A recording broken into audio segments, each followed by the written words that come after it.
Bang, nasi lemak kat sini 24 jam ke? Ya. Okey bang, nak nasi lemak satu.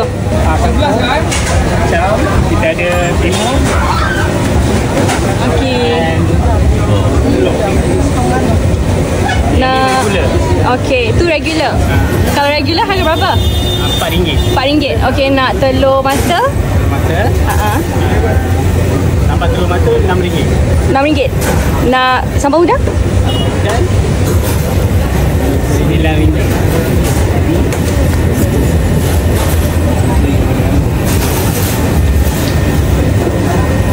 Lepas tu nak ayam goreng bang.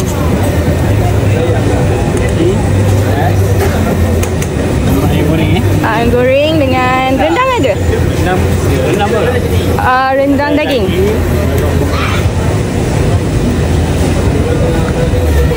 Buka 24 jam lah? 24 jam. Okey, tutup hari apa bang? Untuk hari Rabu 2 minggu satu kali. Okey. Okey bang, kalau macam ni harga berapa? Dah 29 kan? 29. Okey bang. Okey, terima kasih.